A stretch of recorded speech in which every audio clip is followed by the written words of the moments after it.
యేసు ప్రభు మాట్లాడుతూ ఉన్నారు. ఆయన అంటున్నాడు, ఆత్మ సిద్ధమే కానీ శరీరము బలహీనమని పేతురుతో మాట్లాడుతూ ఉన్నాడు.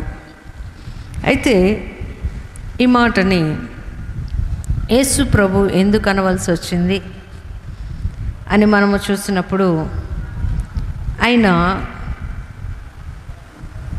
ఒలీవ కొండ మీదకి ఆయన సమయము సంపూర్తి అయినదని తెలిసిన తర్వాత యేసు ప్రభు ఒలీవ కొండకి వెళ్తారు. వెళ్తున్నప్పుడు పేతురును జబదయి కుమారులైన ఇద్దరిని తీసుకొని యేసు ప్రభు ఆ కొండ మీదకి వెళ్ళి అక్కడ వచ్చే శోధనను బట్టి శరీరమందు ఆయన బలహీన పడవలసి వస్తుంది. కాబట్టి ఆ బలహీనతల్లో దేవుని బలమును కోరుకోవడానికి యేసు ప్రభు ఆ కొండ మీదకి వెళ్ళి ప్రార్థన చేస్తూ ఉన్నాడు.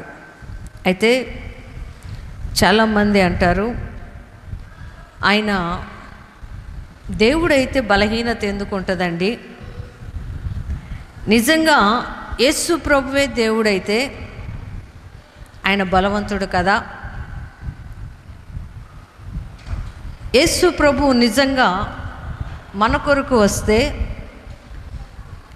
ఆయన బలహీన పడకుండా ఒకేసారి ఆయన మనుషులందరినీ మార్చేయచ్చు కదా అని చాలామంది యేసు ప్రభువులోని శక్తి తెలియక, ఆయన శక్తిహీనుడుగా ఎందుకు వచ్చాడు, బలహీనుడుగా ఎందుకు మార్చబడ్డాడు అని తెలియక, ఇలా యేసు ప్రభు యొక్క బలమును పరీక్ష చేయాలని చాలామంది ఆలోచన చేస్తూ ఉంటారు.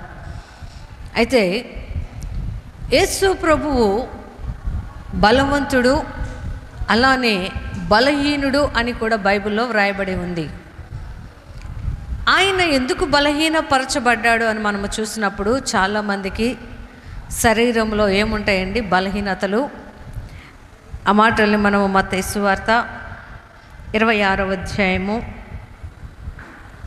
27 నుండి 30 వచనాల వరకు మనం చూస్తే మన శరీరంలో ఏముంటాయంట? దుఃఖపడుట, చింతాకాంతుడగుటకు మొదలుపెట్టెను. అప్పుడు యేసు మరణము నగునంతగా నా ప్రాణము బహు దుఃఖములో మునిగి ఉన్నది అని ఆయన ఏం చేస్తున్నాడంట? శరీరములో ఏవైతే మనుషులకి జరుగుతాయో వాటిని బట్టి శరీర రూపకముగా బలహీనపడ్డాడు. ఎలా పడ్డాడంటే, ఆయన దుఃఖపడుతూ చింతాక్రాంతుడై తన మరణము పోవునంతగా బాధపడుతూ ఉన్నాడట. ఈ రోజుల్లో చాలామందికి కూడా మనుషులకి ఉన్న శరీర బలహీనతలు ఏమిటంటే దుఃఖము, చింత, ప్రాణం పోతుందేమోనని భయం. ఇవి ప్రతి మనిషిలోని శరీర బలహీనతలు. అనారోగ్యం వచ్చిందనుకోండి, మనిషి ఏమైపోతాడు? ఈ అనారోగ్యం వల్ల నేను చనిపోతానేమోనని బాధపడతాడు, చింతిస్తూ ఉంటాడు, ఏడుస్తూ ఉంటాడు, దుఃఖపడుతూ అతను ఏమైపోతాడంట?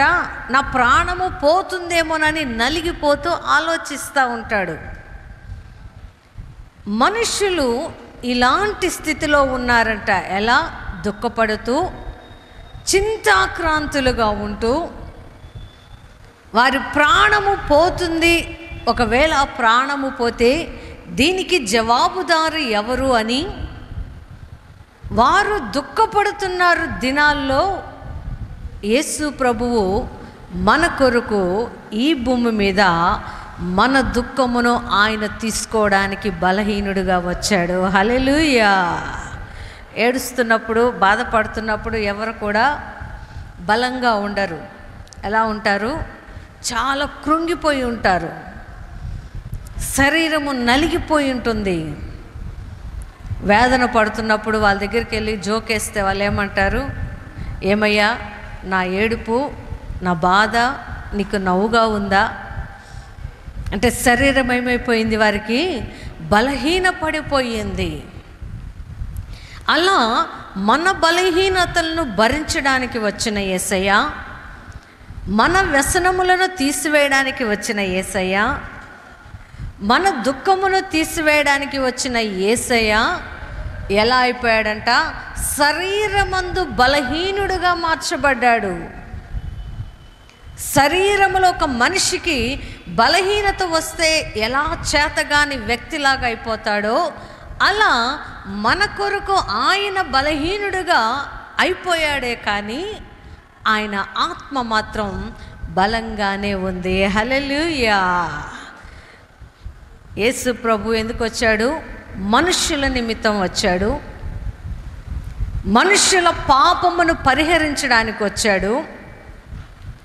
మనుషుల యొక్క దోషమును తీసివేయడానికి వచ్చాడు.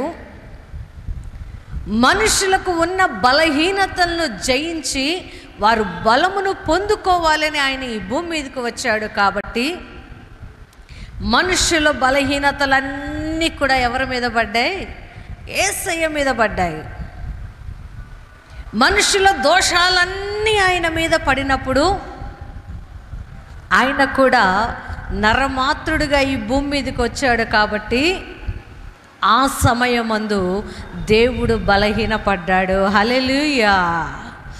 ఒక వెయిట్ లిఫ్టర్స్ తెలుసు కదా మీకు, బరువులు ఎత్తుతూ ఉంటారు, మెడల్స్ కూడా తీసుకొస్తుంటారు. ఇండియాకని, మా ఊర్లో అని, స్టేట్ కోసమని, జిల్లా కోసమని ఇలా ఏం చేస్తారు, చాలామంది వెయిట్ లిఫ్ట్లు చేస్తూ ఉంటారు.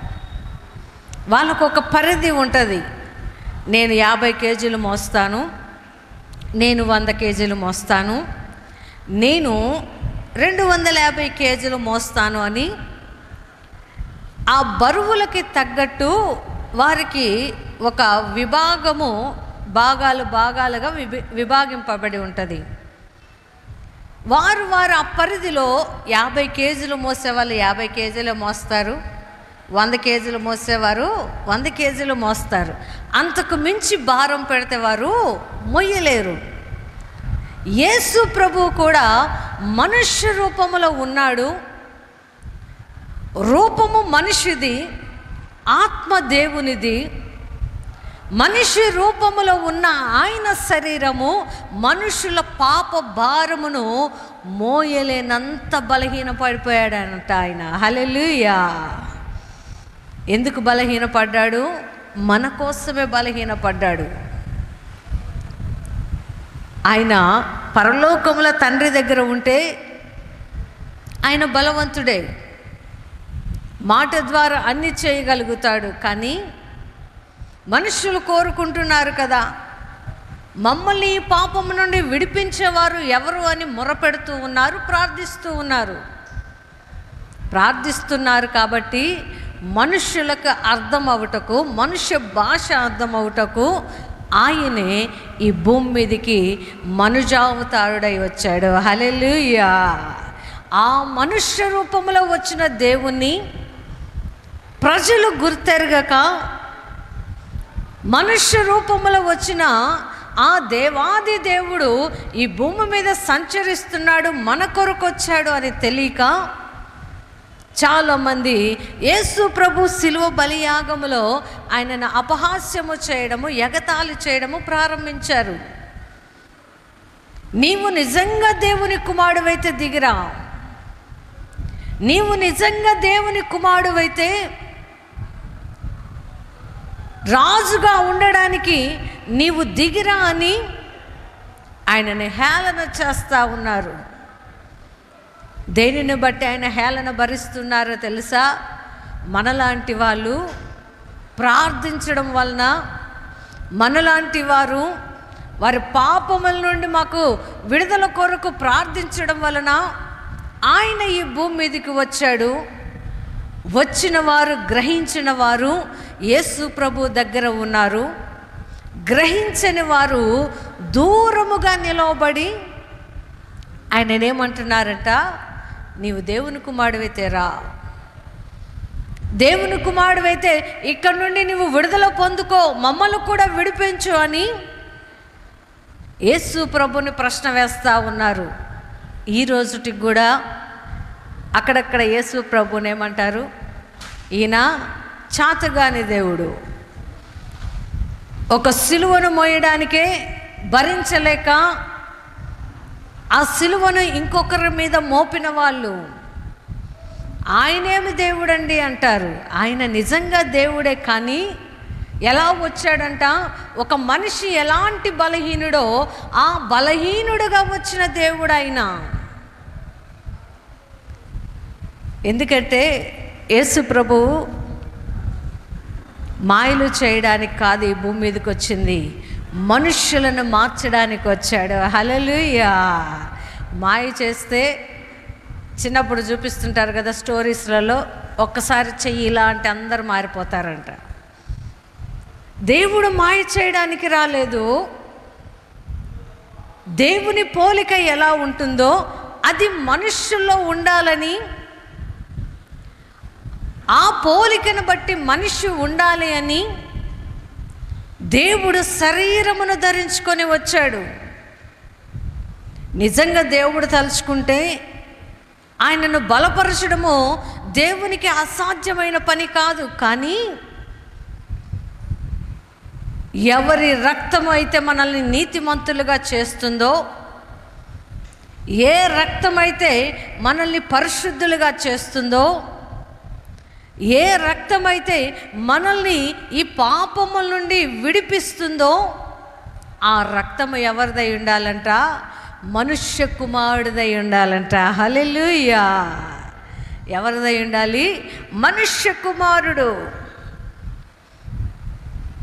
మనుష్య కుమారుడు ఆ రక్తం అయితే ఆ మనుష్య కుమారుడు వలనే ఈ యాగము జరగాలి. కాబట్టి క్రీస్తు శరీరమందు బలహీనుడిగా మార్చబడ్డాడు. అయితే ఆ బలహీనుడైన దేవుడు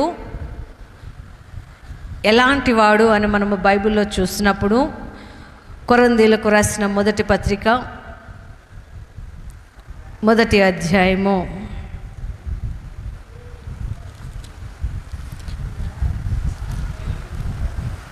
25వ వచనములో రాయబడి ఉంటుంది ఆయన బలహీనత ఎలాంటిది అని. కొరింథీయులకు రాసిన మొదటి పత్రిక 1వ అధ్యాయము 25. దేవుని బలహీనత మనుష్యుల బలము కంటే బలమైనది. హల్లెలూయా. దేవుని బలహీనత ఏమిటంట? మనుష్యుల బలము కంటే బలమైనది. ఇదేంటి వెరైటీ ఉందనుకుంటున్నారా?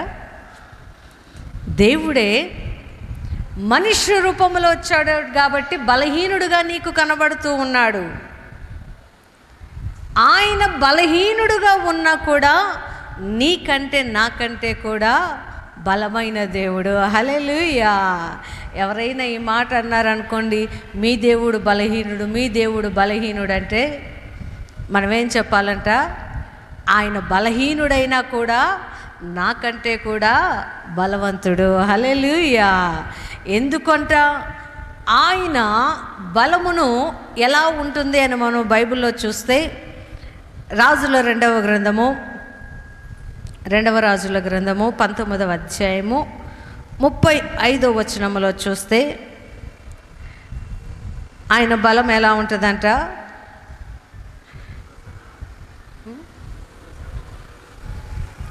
రెండవ రాజులు 19:35.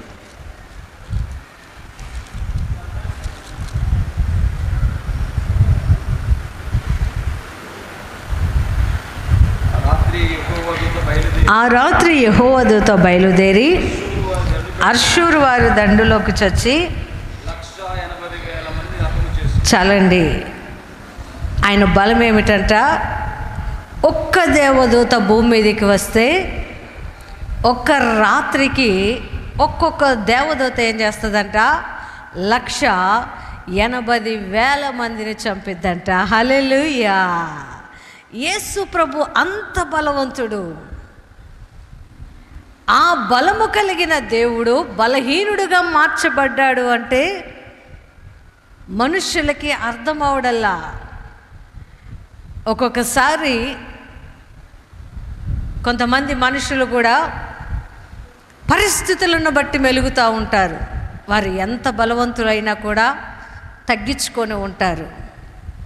ఎంత జ్ఞానవంతులైనా కూడా అక్కడ ఉన్న మనుషులను బట్టి, పరిస్థితులను బట్టి వారి బలమును జ్ఞానమును ప్రదర్శించదు. అంత మాత్రాన వాళ్ళ తెలివి తక్కువ వాళ్ళ అంటే కాదు, వారు తెలివి కలిగిన వారే. కానీ ఏది ఎప్పుడు అవసరమో, ఎప్పుడు ఎలా చేయాలో, ఎప్పుడు ఎక్కడ ఎలా ప్రవర్తించాలో తెలియచెప్పడానికి యేసు ప్రభు ఈ భూమి మీదకి మనుష్యుడుగా వచ్చాడు. హల్లెలూయా. ఆయన అంటున్నాడు ఇదే మాటని.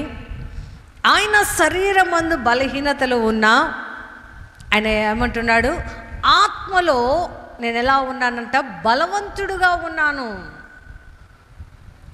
యేసు ప్రభుని శరీరంలో నుండి ఆత్మను కొనిపోయేటప్పుడు ఈ సిలువ శ్రమకి మధ్యలో ఒక సంభవం జరుగుతుంది. ఏమిటా సంభవం అంటే, ఆయన బలహీనుడిగా మార్చబడ్డాడని తెలిసిన తర్వాత శిష్యులందరూ చెదరిపోయారు, ఎవరు ఆయన దగ్గర లేరు. ఉన్న ఈ పేతురు కాస్త దుడుకు మనస్తత్వం కలిగిన వాడు. ఆయన ఏం చేశాడంట, యేసు ప్రభు శరీరమందు ఉన్నాడు కాబట్టి నేను కూడా శరీర కార్యము చేయాలి అని యేసు ప్రభువుని పట్టుకోవడానికి వచ్చిన ఆ సైనికులను ఏం చేశాడంట, కత్తి తీసుకొని ఆయన చెవిని నరికేశాడంట. ఎందుకు నరికేశాడు అంటే, ఒక పక్క పేతురుకు దేవుడు అంటే ప్రేమ, యేసయ్య అంటే ప్రేమ.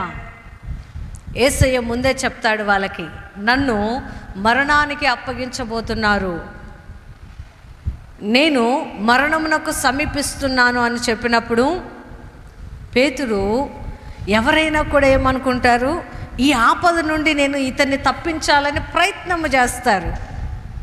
పేతురు కూడా అలాంటి ప్రయత్నం చేస్తే దేవుడు యేసు ప్రభు అంటున్నాడు అక్కడ ఒక మాట, 20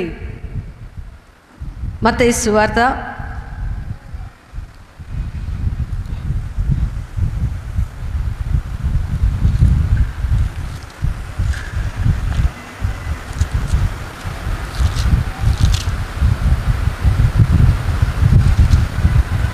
26వ అధ్యాయము 53వ వచనములో ఆయన అంటున్నాడు, ఈ సమయమున నేను నా తండ్రిని వేడుకొనలేదనియు, వేడుకొని ఎడల ఆయన 12 సేనా వ్యూహముల కంటే ఎక్కువ మంది దూతలను ఇప్పుడే నాకు పంపుడని నీవు అనుకొనుచున్నావా అంటున్నాడు. హల్లెలూయా. యేసు ప్రభువు దేవుడిని పేతురుతో మాట్లాడుతున్నాడు. పేతురు, నీవు ఆయన చెవి నరికావు, అయితే నేను నా తండ్రిని అడిగితే ఆయన దూతల్ని నాకు పంపించడని నువ్వు అనుకుంటున్నావా? ఎందుకంట దేవుడు అడగడం లేదు ఇక్కడ. ఆయన అంటున్నాడు, నేను అనుకుంటే, నేను నా తండ్రిని అడిగితే 12 వ్యూహ సైన్యాలు, అంటే ఒక్కొక్క సేనా వ్యూహం వచ్చి 6,000 మంది యోధులు ఉంటారంట. ఒక్క సేనాలో 6,000 మంది యోధులు ఉంటే, అలాంటి 12 కంటే ఎక్కువైన సైన్యాన్ని పంపిస్తాడు. అంటే అప్పుడు ఎంతమంది అవుతారు? మామూలుగా లెక్కేసుకున్నా కూడా 72,000 మంది అవుతారు. ఒక్కొక్క దేవదూత ఒక్కొక్కరిని నిలబెట్టినప్పుడు ఏం చేస్తుందంట, 1,80,000 మందిని చంపితే 72,000 మంది వచ్చిన ఆ దేవదూతలు భూమి మీదకి వస్తే, ఆ బలమును ఆయన ఈ భూమి మీద చూపిస్తే, భూమి మీద ఉన్న ఏ మనిషి ఒక్క క్షణము కూడా బ్రతికేవాడు కాదు. హల్లెలూయా. అంత బలమైన దేవుడు ఆయన. ఎందుకు బలహీనుడుగా మార్చబడ్డాడు అంటే, కేవలము నిన్ను నన్ను మనల్ని రక్షించుటకు నీలో ఉన్న బలహీనత నాలో ఉన్న బలహీనత ఎలా ఉందోనని అలా ఆయన నడుచుకున్నాడే కానీ నిజంగా దేవునికి బలము తక్కువై కాదు. హల్లెలూయా. ఆయన బలం ఏమిటంట? కోరుకుంటే చాలంట. తండ్రిని పిలిస్తే చాలు, సెకండ్లో వచ్చి సైన్యము, యోధులు అని వ్రాయబడి ఉంది. ఆ యోధులు, దూతలు వచ్చి ఆయనను రక్షించుటకు దేవుడు పంపిస్తాడు. కానీ ఎందుకు కోరుకోలేదంటే యేసయ్య, ఆయన వలనే ఈ భూమికి, ఈ భూమి మీద ఉన్న మనుషులకి రక్షణ కాబట్టి, ఆయన వలనే మనుషుల పాపము పరిహరించబడుతుంది కాబట్టి, ఆయనతోనే మనకి దేవునికి సమాధానము సిద్ధపరిచింది కాబట్టి, అంత బలమున్న యేసయ్య కూడా ఎలా ఉన్నాడంట? రిక్తుడుగా, దాసుడుగా మార్చబడ్డాడంట. చాలామంది సినిమాలలో వాటిలలో చూసి సినిమాలో ఉన్నవారిని యేసయ్యతో పోలుస్తారు. మా హీరో అయితే ఒక్కసారి కొడితే శత్రువులు, విలన్లందరూ ఏమైపోతారంట? పడిపోతారంట. అదేంటి? యాక్షన్, కల్పితం. నిజంగా ఒక మనిషి వెళ్ళి అంతమందిని కొడితే ఎగిరి పడతారా? కాదు. యేసు ప్రభువు కల్పితము కాదండి. యేసు ప్రభువు కల్పించబడిన వాడు కాదు.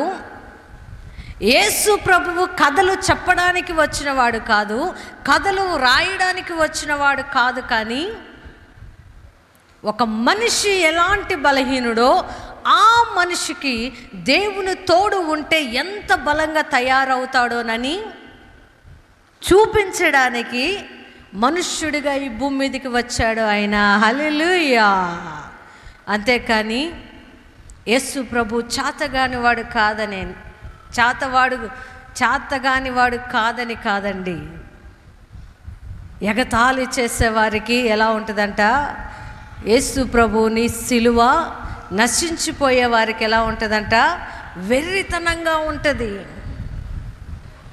ఈ వెర్రోళ్ళందరూ కూడా మాయలో బతుకుతుంటారు కాబట్టి, ఈ జ్ఞానము లేని వారందరూ కూడా కల్పించిన వాటి వైపు చూస్తుంటారు కాబట్టి, నిజమైన దేవుని శక్తిని గ్రహించలేని వారు ఉంటారు.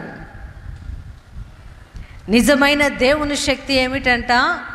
అడిగితే చాలు పరలోకముల నుండి సైన్యమును దింపే దేవుడు మన దేవుడు. హల్లెలూయా. అలా దేవుడు అడిగితేనే పంపిస్తాను అన్నప్పుడు యేసు ప్రభువు, నేను చెయ్యనయ్యా, నా వల్ల కాదు, నేను చనిపోను, నా ప్రాణం పెట్టను అంటే దాన్ని కూడా దేవుడు అంగీకరించేవాడే. కానీ యేసు ప్రభుకి ముందే తెలుసు ఆయన ఈ భూమి మీదకి ఎందుకు పంపబడ్డాడో, ఆయన ఎందుకు వచ్చాడో. వచ్చిన ఆయన ఆ పనిని సంపూర్తి చేయడము కోసము ఎన్ని శ్రమలైనా, ఎన్ని నిందలైనా అనుభవించాడు. అందుకే యెషయా గ్రంథంలో రాయబడి ఉంటుంది, ప్రవక్త ప్రవచిస్తాడు, ఆయన మన బలహీనతలను వహించెను. హల్లెలూయా. ఎవరి బలహీనత అంటే? దుఃఖము, మనుష్యుల బలహీనత. చింత ఎవరి బలహీనత? మనిషి చింత. ప్రాణము పోగొట్టుకునేది ఎవరు? మనిషి. ఆ మనిషి కొరకు ఆయన బలహీనుడిగా మార్చబడి మరణించి, ఆ మరణమును జయించి 3వ రోజు తిరిగి లేచాడు. గట్టిగా చప్పట్లు కొడదామండి. మరణము ఆయనను మృంగలేకపోయింది, మరణము ఆయనను బంధించలేకపోయింది, మరణము ఆయనను ఆ సమాధిలో ఉంచలేక, ఎప్పుడైతే యేసు ప్రభు మరణాన్ని జయించాడో అప్పుడు మన పాపములకు మనకు విడుదల దొరికింది. హల్లెలూయా. అయితే ఆయన ఇంకొక మాట అన్నాడు, ఆయన ఆత్మలో నేను బలవంతుడను, శరీరము బలహీనపరుస్తూ ఉన్న ఆత్మ ఏం చేస్తుందంట? యేసు ప్రభుని బలపరుస్తూ ఉంది. అందుకే ఈ దినాల్లో చాలామందికి రోగాలు వచ్చినప్పుడు బలహీన పడిపోబాకండి. శరీరం ఏం చేస్తుందంటే నువ్వు జయించలేవని చెప్తుంది. శరీరము నిన్ను కృంగదీసేటట్టు మాట్లాడుతుంది. నీ శరీరమే నీకు శత్రువుగా మాట్లాడుతుంది. నీ వల్ల కాదు, నీవు చేయలేవు, నీతో కాదు అని బలహీనపరుస్తూ ఉన్నప్పుడు నీలో ఉన్న ఆత్మని నీవు గ్రహిస్తే ఆ ఆత్మ నీకు ధైర్యమును బోధిస్తుంది. హల్లెలూయా. అవునండి, దేవుని కోసం నిలబడినప్పుడు ప్రతి మనిషికి మొదట ఎదురయ్యేది ఏమిటంట? శరీర బలహీనత. అందుకే మాటను మనము చూస్తే రోమపత్రిక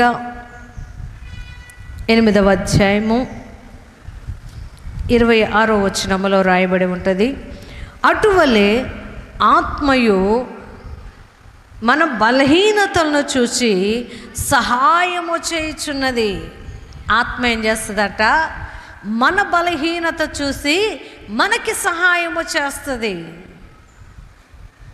ఏ విధంగా సహాయము చేస్తుంది? వాక్యము ద్వారా సహాయము చేస్తుంది. ఆ వాక్యం ఏమిటంట? దేవుడు పిలిస్తే చాలు 6,000 మంది యోధులు నిలబడి బలపరుస్తాడు అని దేవుని వాక్యము చెబుతూ ఉంటే ఆ ఆత్మ చెప్పే మాటలను గ్రహించనీయకుండా శరీరము బలహీనపరిస్తే మనమేం చేయాలంట? ఆత్మ చెప్పే సంగతులు వినడము నేర్చుకోవాలి. హల్లెలూయా. అందుకే యేసు ప్రభుకి ఆత్మ బోధిస్తూ ఉన్నాడు. శిష్యులు నిద్రపోతున్నారు, ఆయన శరీరం ఆయన కృంగదీస్తుంది, మరణం ఆయన కృంగదీస్తుంది. తోడు తెచ్చుకున్న శిష్యులు ప్రార్థించడం మర్చిపోయి మెలకువతో ఉండకుండా యేసు ప్రభువుని ఒంటరిగా విడిచిపెట్టి వారి పాటికి వారి అలసటలో నిద్రపోతూ ఉంటే యేసు ప్రభు పేతురుతో మాట్లాడుతున్నాడు, ఒక్క గడి అయినా మెలుకొని ఉండలేరా? కాసేపైనా మెలుకుండి ప్రార్థన చేయలేరా? అప్పటికి శిష్యులు శరీరులుగా ఉన్నారు కాబట్టి యేసు ప్రభు శిష్యుల వైపు చూసినప్పుడు ఆయనలో ఆయన బోధించుకుంటూ ఉన్నాడు పేతురుతోటి. శరీరము ఏమైందంట? బలహీనముగా ఉన్నా కూడా నా ఆత్మ సిద్ధముగా ఉన్నది. హల్లెలూయా. ఆ ఆత్మ ఎప్పుడైతే సిద్ధపడిందో పేతురు మల్కు చెవుని నరికితే యేసుప్రభు అన్నాడు, నేను బలముగా ఉన్నాను, నేను బలహీనుడిగా ఉంటే నా తండ్రిని అడుగుతా, ఆయన నాకు సహాయము చేయడానికి దూతలను పంపిస్తాడు అని ఆత్మ బలమును ఎరుగున దేవుడు ఆ శరీర బలహీనతను జయిస్తున్నట్లు మనం ఇక్కడ చూస్తాము. హల్లెలూయా. అందుకే ఆయన అంటాడు మత్తయి సువార్త 26:42లో దేవుని దగ్గరికి వెళ్ళి శరీరము మనుషులందరూ బలహీనంగా మారుస్తూ ఉంటే యేసు ప్రభు అంటాడు, అయ్యా ఇది నీ చిత్తమైతే నీ చిత్తమే ఈ భూమి మీద నెరవేరునుగాక. హల్లెలూయా. ఏమంటుందంట? ఆత్మ బలమును ఇస్తుంది. నీ చిత్తమైతే, ఇది జరగాలని తీర్మానమైతే ఇది ఖచ్చితంగా నెరవేరి తీరుతుంది. మనుష్యులందరూ శ్రమ పెట్టినా, మనుష్యులందరూ విడిచిపెట్టినా, మనుషులు ఎవ్వరు నాకు సహాయము చేయకపోయినా, మనుషులు నా శ్రమలో నాకు తోడుగా లేకపోయినా, నీవు ఇచ్చిన ఆత్మతో నేను బలము పొందుకొని నీవు చేసిన ఆ యాగము, నువ్వు చూపించిన యాగము నేను ఖచ్చితంగా నెరవేర్చి తీరతానని యేసు ప్రభువు దృఢమైన నిశ్చయతతోటి ఆ సిలువ బలియాగమును చేశాడు. హల్లెలూయా. ఈరోజు మన శరీరము బలహీనముగా ఉన్న ఆత్మ అయిన యేసు ప్రభువుని వేడుకుంటే మన బలహీనతలో ఆయన మనకు సహాయము చేసే దేవుడు. హల్లెలూయా.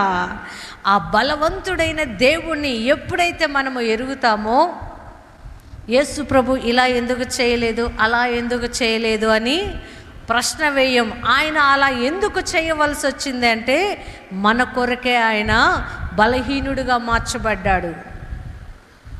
మన కొరకే, మన కన్నీరు తుడవడానికే ఆయన దుఃఖమును భరించాడు. మన చింతను తొలగించడానికే ఆయన ఒలీవ కొండలో ఒంటరిగా చింతాక్రాంతుడై ఉన్నాడు. మనము చనిపోతే మనల్ని విడిపించలేని పాతాళములోకి మనము నెట్టివేయబడకుండా ఉండాలి అంటే మన ప్రాణము జీవము కలిగిన దేవుని చెంతకు చేరాలి. కాబట్టి ఆయన ప్రాణం పోయేంతగా కూడా ఏమైపోయాడంట, నలపబడ్డాడంట యేసయ్య. వాటన్నిటినీ యేసయ్య ఎప్పుడైతే జయించాడో, ఆయన రక్తములో కడగబడిన మనము కూడా చింతను, దుఃఖమును, మరణమును జయించి దేవుని జీవ మార్గములో ఉన్నాము. హల్లెలూయా. ఆ జీవ మార్గమును ఇవ్వడానికే, మనిషి బలహీనత వస్తే ఎలా జయించాలనో నేర్పించడానికి యేసయ్య వచ్చాడు. యేసయ్యను చూసినప్పుడు మనము బలహీనులముగా ఉన్న మనము యేసు ప్రభువును చూసినప్పుడు ఆత్మలో బలమును పొందుకొని మన బలహీనతలన్నీ తీసేసుకొని యేసు ప్రభు కోసం ఎలా నిలబడతాము, బలమైన వారిగా నిలబడతాము. హల్లెలూయా. అటువంటి కృపను దేవుడు మనకు దయచేయనుగాక. ఆమేన్.